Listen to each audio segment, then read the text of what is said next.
What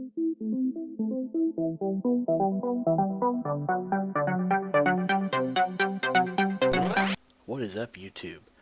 Iron Okie coming back to you with another Star Trek Attack Wing video. This time I'm going to do something a little bit different. I'm not going to review a full fleet. I'm actually going to show you guys a build that I like to run on a specific ship. This is a build I'm actually very proud of. This is the first completely independent, nobody helped me. I just kind of sat down and put the pieces together build that I have come up with. And thus far, it has proven to be highly, highly effective. So I'm actually really proud of this ship and the way it works. So without further ado, let's jump right into it. This is my U.S.S. Valiant build. And if you were sitting in front of your computer and you said, "What? The Valiant? Really?" Perfect. That is exactly the reaction that I get every time I put this on the table. And I gotta tell you guys, I love that reaction because this ship is underestimated. Excuse me, yeah, it's underestimated by pretty much everybody that faces it until they've played against it once. And once they've seen it on the table, then they understand that this is the real deal. This ship is actually really, really tough. So we'll start out here in just a second. We'll go through all the upgrades. I'll talk you through some of the high points and low points of the ship. And without further ado, let's jump right in. Alright, so first we have the U.S.S. Valiant itself. The U.S.S. Valiant is a Defiant class ship. It has the same maneuver dial as any other Defiant ship, which is actually a pretty good dial, but we'll talk about that in a little bit. The U.S.S. Valiant says the ship ability is when attacking with proton torpedoes. During the roll attack dice step, you may discard the proton torpedoes upgrade to gain one additional dice. So basically, if you're shooting torpedoes, you can discard the torpedoes instead of disable them or put time tokens on them, and you get an extra attack dice. Truth be told, that ability kind of sucks. It's not great. We're not using this ship, or we're not using the Valiant because of the ship ability. We're using the Valiant because it has 3 crew slots available down below. It has just the right mix of upgrade slots to make this build work, and that's why we use the Valiant. The extra shield is nice, but really it's the upgrade slots that this ship has that make it work really well for this build. The captain I run on this ship is Picard 9. Picard 9 is really important for this build because I want to have battle stations every single round. And I have something else that I'm going to be doing with my action, so by having Captain Picard on there, I'm able to do another action plus get my battle stations every round. And that really helps make me very consistent on offense. The first crew upgrade is Hikaru Sulu. This is Sulu from the Enterprise refit. And for one action, I can add 2 to my agility for the rest of the round. Each time I defend this round, I may convert 1 battle station into an evade. So what Hikaru Sulu does is give me 2 extra agility, so 2 extra defense dice to roll, and he converts 1 battle station to an evade per attack. So what that means is if I have 3 ships that are attacking the Valiant, each time that I roll defense against those individual attacks, I can convert a battle station to an evade. So he gives me battle station conversion on the defensive side without having to spend my battle station token. Really, really good upgrade card.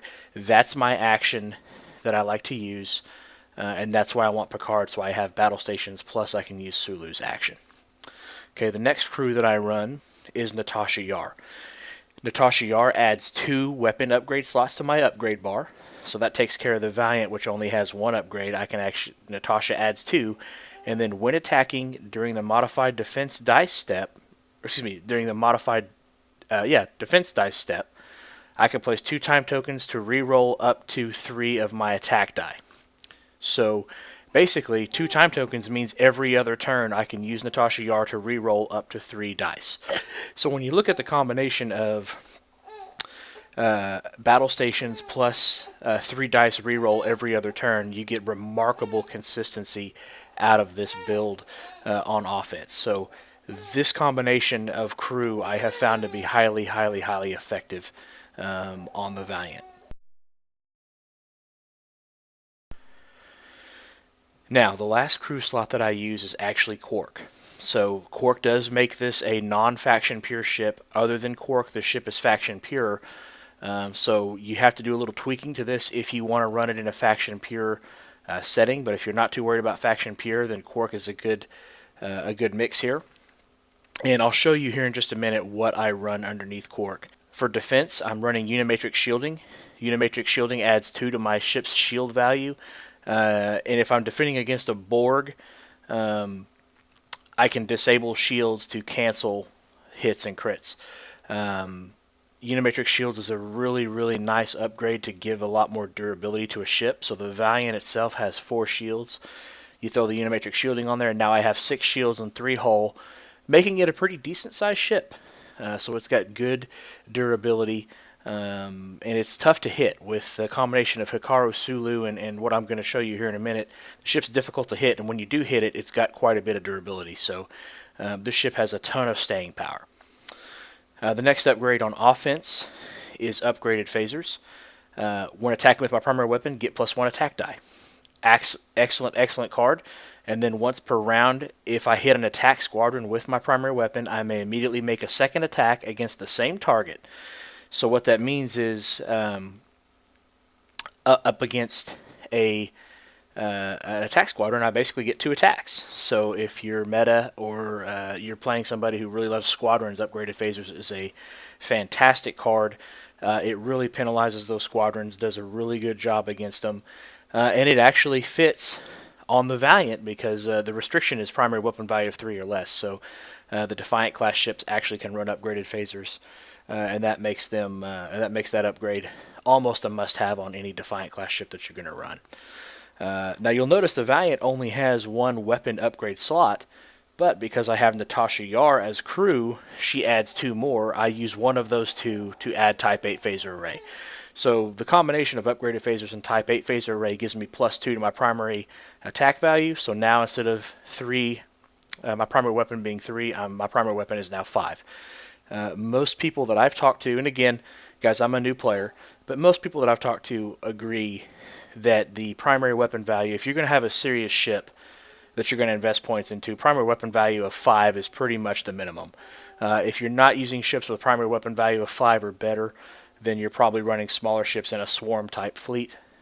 This is not meant to go in a swarm type fleet, so we need to get that primary weapon pumped up to 5. So upgraded phasers and Type 8 phaser array get that done for us. Okay, the last upgrade on this ship that we're going to go over here is Quark. So Quark, at the start of the game, I can place 1 non-Borg tech or weapon upgrade at a cost of 5 or less face down beneath the card. At any time, I may discard Quark to flip the upgrade underneath this card and deploy it to my ship, even if it exceeds the ship's restrictions. So Quark is my enabler to get this last card on the ship. He actually saves me 2 points, even with the faction penalty. He saves me 2 points getting this card on the ship. And I don't actually have the extra tech slot to equip the card, so Quark is my way of getting this card on the ship without having to do anything else like a systems upgrade or something along those lines. So let's see what's underneath.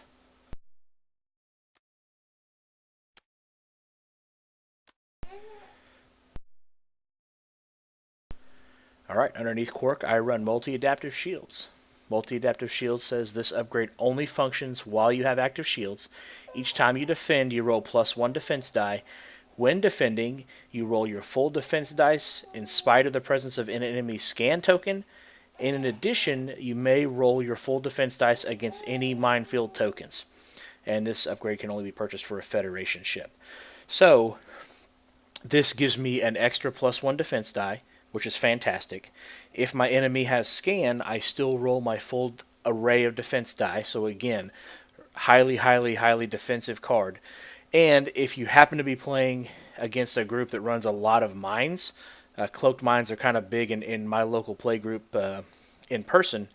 Multi-adaptive shields allows me to roll my defense against the minefield tokens. So that's very helpful. It makes this ship, I wouldn't say impervious to mines. It lessens the isolation that mines can give you. Mines are typically, at least around my local meta, are typically deployed to kind of cut off a particular route, or to trap you or do those kinds of things, and multi-adapter shields basically invalidates that. I have no problem flying the Valiant with this build straight through any mind token. So like I said, first thing that happens, I put the upgrade underneath Quark as soon as the game starts.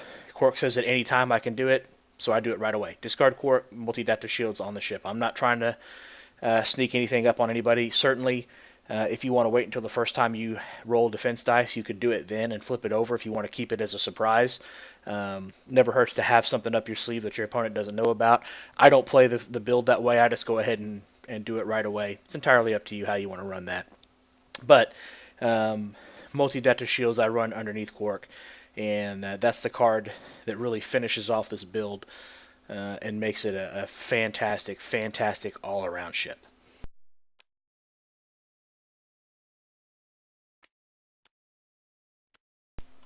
So playing the ship's pretty simple. You're going to, during the activation, pick your maneuver, make your maneuver. You will use the Hikaru Sulu. For your ship's action, you take Hikaru Sulu's action every turn, and then you take Jean-Luc Picard battle station. Very rarely are you going to take anything but a battle station off of Picard. So every turn you get Hikaru Sulu's action, and every turn you get a battle station off of Picard. Every other turn when you're attacking, Natasha Yar gives you rerolls, and then basically when you get attacked, you have 2 agility natively on the Valiant, plus 2 for Hikaru Sulu, so that's 4. Multi-adapter shielding gives you another one, so that's 5. So you're rolling 5 defense die against every attack. Hikaru Sulu gives you a battle station conversion, so that's 5 defense dice with a battle station conversion against every individual attack that they throw at you. Really, really good, strong defense. The ship is hard to hit, and when you do hit it, it has Unimatrix shielding, so it has 6 shields and 3 hull. It takes a long time to kind of tear this ship down. Generally speaking, you're not going to have, even if you come up against one big ship, it's not going to take you out in one shot. So this ship is very, very survivable. It's very durable, and it has 5 attack dice, and with the 5 attack dice plus the combination of battle stations and Natasha Yar, generally speaking, it's very consistent on offense as well. So this is a consistent ship on defense. It's a consistent ship on offense. It's really kind of a jack-of-all-trades, all-around type ship, and it flies very, very, very well. Just to give you an example, we'll do a couple demo rolls with the attack dice here, and I'll show you kind of what that looks like with Natasha Yar. So up here you see we have 5 dice. We have 3 for the primary weapon value, plus 1 for upgrade phaser, plus 1 for type 8 phaser. We'll assume that we're in range 2 to 3, not within range 1. And let's see how that looks.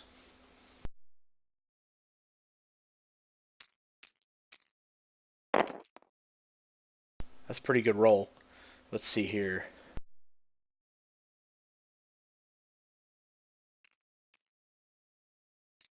That was an 8, so that's 3 hits and a crit.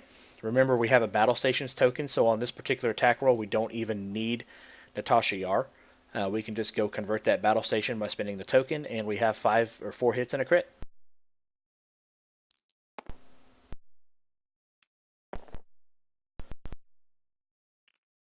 There we go. Okay, so let's do another roll and see how it turns out.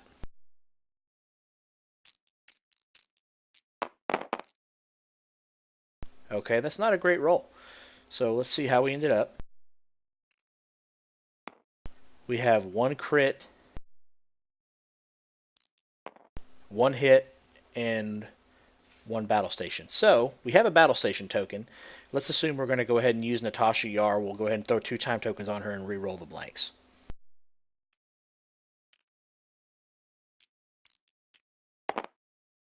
Perfect. So now we have 2 hits and a crit. We'll spend the battle station token.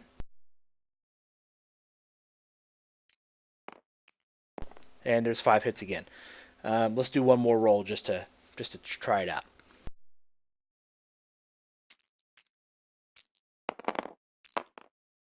Okay, so again, 2 hits and a crit, battle station and a blank. We'll re-roll the blank with Natasha Yar.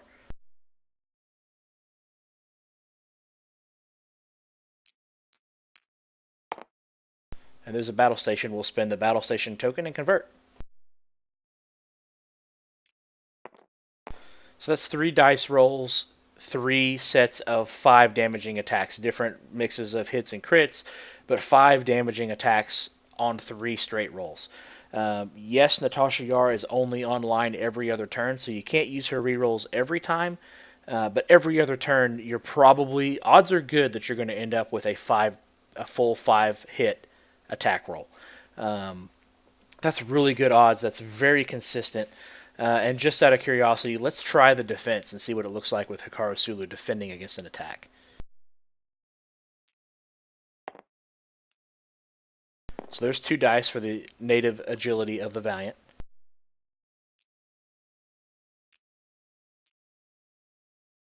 Two more for Hikaru Sulu. And 1 for multi-adaptive shields. So let's do a defense roll.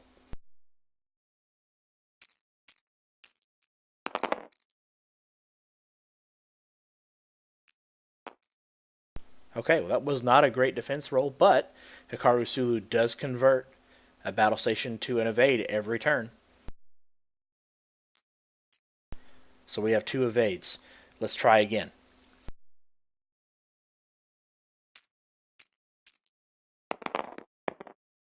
That's a better roll, and Hikaru Sulu again would convert the battle station.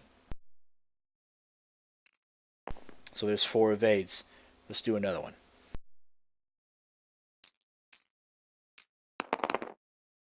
Okay, there's another 3 evades and a battle station conversion with Hikaru Sulu.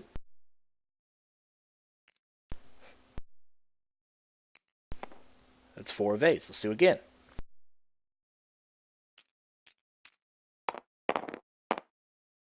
Okay, see that's a terrible roll.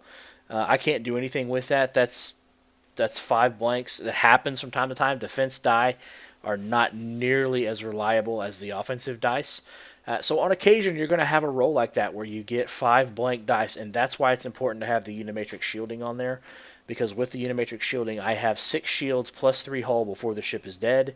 And when I have a bad attack roll like that, I can survive it. So the important thing is yes, they're going to do damage to you, but you have a robust enough ship to survive a absolutely horrible, horrible roll like that one right there. So let's do one more just to see.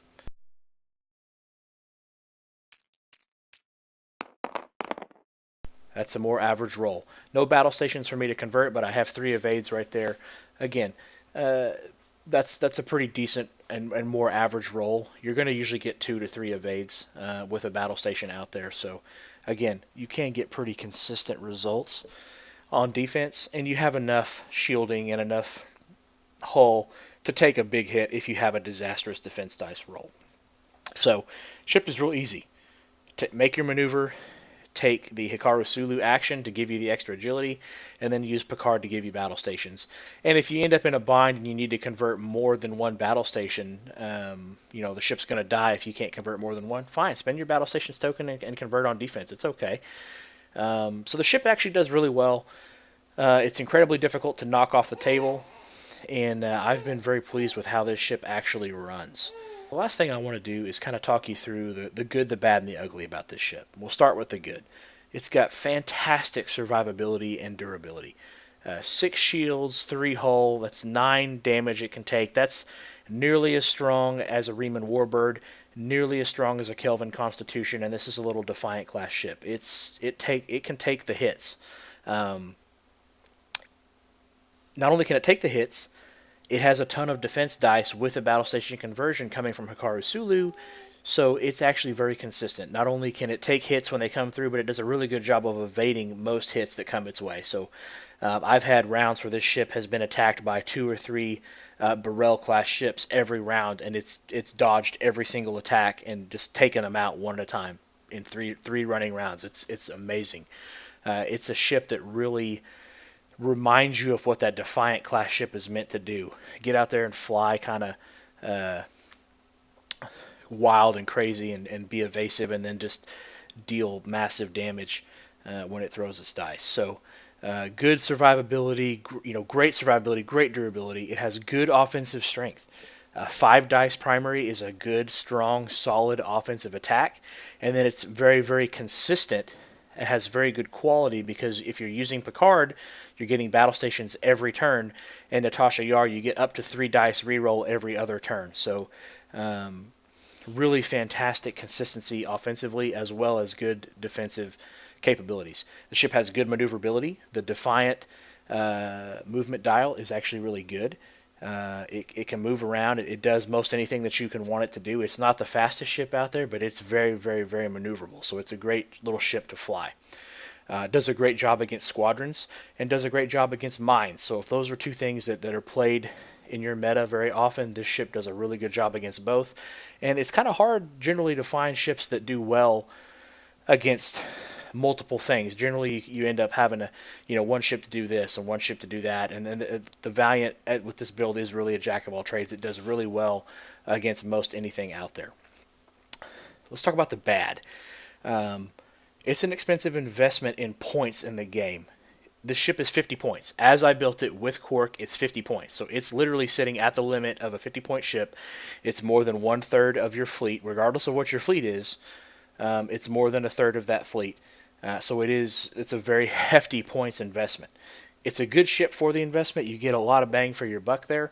But some folks don't want to invest 50 points in a single ship, especially one that's a Defiant class, and especially not the USS Valiant.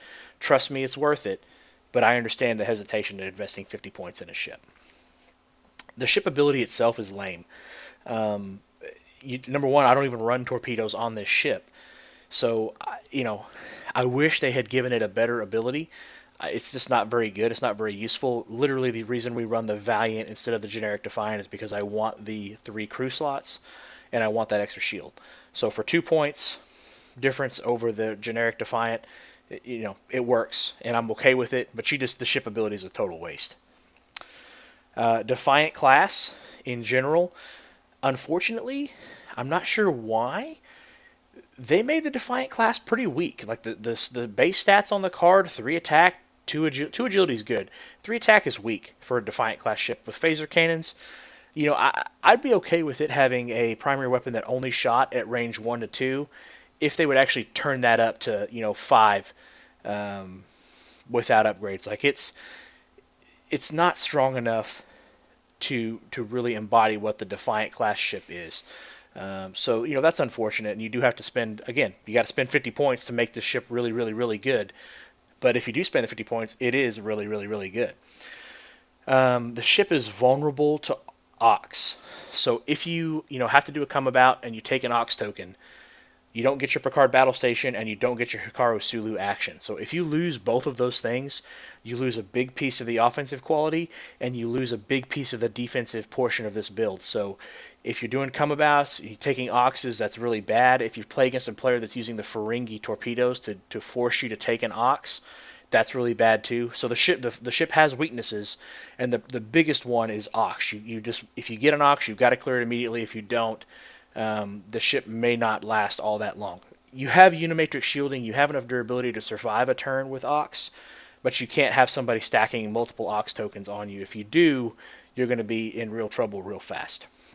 And the last thing I'll say that people are going to say is bad is it's a forward 90-degree firing arc only. This ship doesn't fire out of the rear. It has no way to fire anything but out of the forward firing arc. Truth be told, the Defiant ship is so maneuverable. I've never had that be an issue with this particular ship, but I know that some people really hate to have that only that one option. And if you are playing against like a Romulan player who's really good with the sensor echoes, they can give you some fits with this, just trying to keep them in arc. So that can be a weakness. If you learn how to fly the ship and you recognize that at the beginning and you understand that's a limitation, generally speaking, it's not that big a deal. But you do need to be mindful of it, and it's a disadvantage for this ship versus some other ships that have 180 arcs or can fire front and rear, or any of those kinds of things. There's no room for a dorsal phaser array on this ship. I actually do have a 3rd weapon slot. You could stick it on there, but it's already at 50 points, so there's nothing I would take off of here in exchange for that. So there's just nowhere to put an extra dorsal phaser array on the ship.